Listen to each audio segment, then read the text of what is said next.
Hello, welcome to the European Open briefing for Friday, May the 26th. I'm Rafi Boyajian, currency analyst at exam.com, and we're going to be looking at the latest developments in the currency markets today. So the main news is this morning is oil. We had that OPEC, non-OPEC meeting yesterday where we saw an agreement to extend the output cut deal by a further 9 months. But given that this was already priced in the market, we saw a sharp sell-off in oil prices yesterday.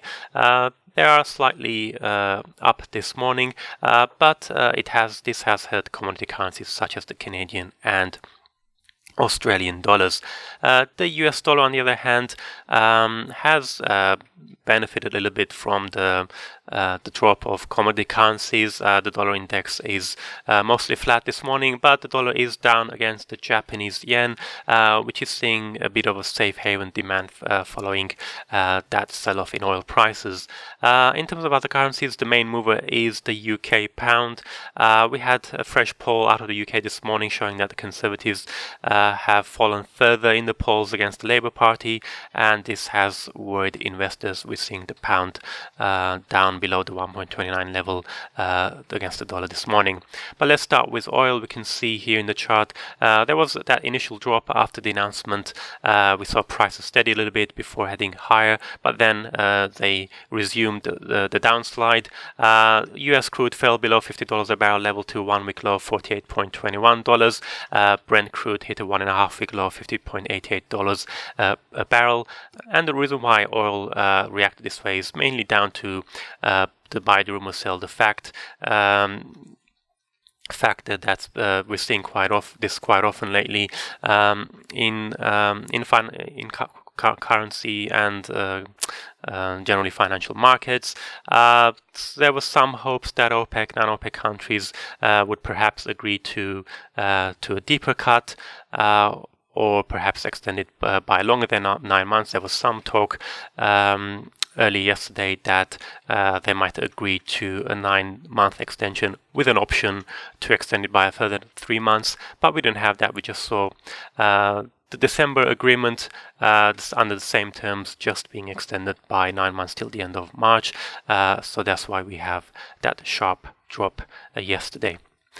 And looking how commodity currencies reacted, the Canadian dollar, which had actually risen earlier in the week from following the Bank of Canada's more optimistic view of the Canadian economy, it fell by 0.6% yesterday. Perhaps it would have fallen even more if it wasn't for the Bank of Canada factor.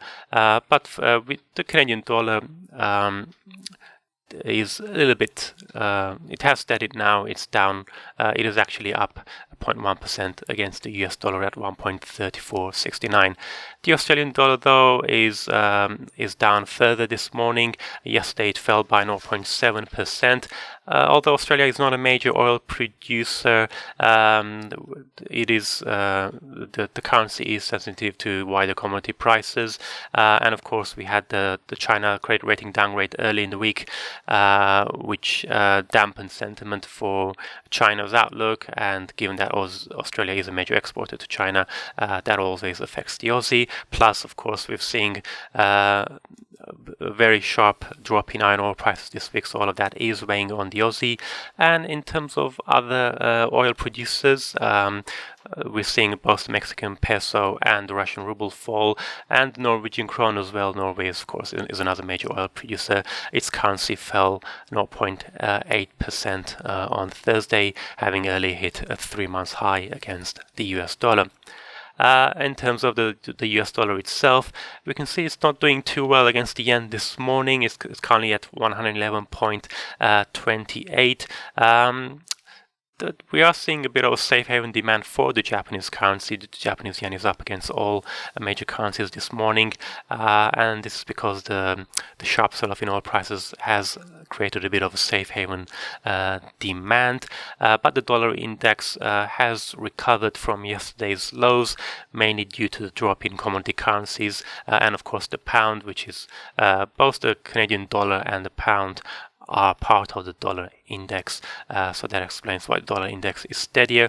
But just a reminder that the dollar is being weighed by the FOMC minutes out on Wednesday, which indicated that US policymakers want to see more evidence that US growth is rebounding from this first quarter slowdown before resuming the rate hike path. Yesterday we had mixed batch of data out of the US. Weekly jobless claims were again very strong. The 4-week average fell to a 44-year low, but this was offset by an increase in the US trade deficit and a drop in wholesale and retail inventories in April. We had more Fed speakers as well. Speaking yesterday, the San Francisco Fed President John Williams, he repeated his view of that he sees 3 rate hikes in 2017, but St. Louis Fed President James Bullard, who's not actually a voting member this year, he sounded dovish again. He said that the US inflation path since 2012 is worrisome, and once again indicating that he doesn't agree with the Fed's faster rate hike path that's being followed at the moment. Moving on to the pound now, because we can see that the pound yesterday it fell from a surprise downgrade of UK GDP growth for the first quarter. UK growth was revised down from 0.3% to 0.2%, making the UK one of the slowing growing economies, major economies in the first quarter. But this morning the main impact has been from a new poll. There was a YouGov poll that put the Conservatives at 43% and Labour at 38%, and that gives Theresa May a lead of just 5 points. That's a massive drop from the 20-point lead she had at the start of the election campaign, and we're seeing the pound slide to two-week low 1.2858 because of that. And finally, let's have a look at today's economic calendar. We had inflation numbers out of Japan, although it's a good sign that Japan inflation remains positive.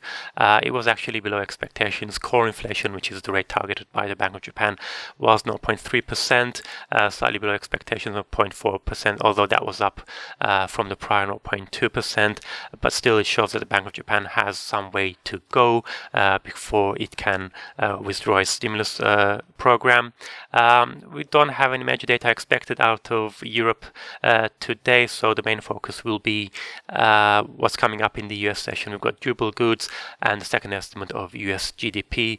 We expect a slight upward revision from 0.7 to 0.9% for the first quarter. That's it from me. Thank you very much for watching and have a great day.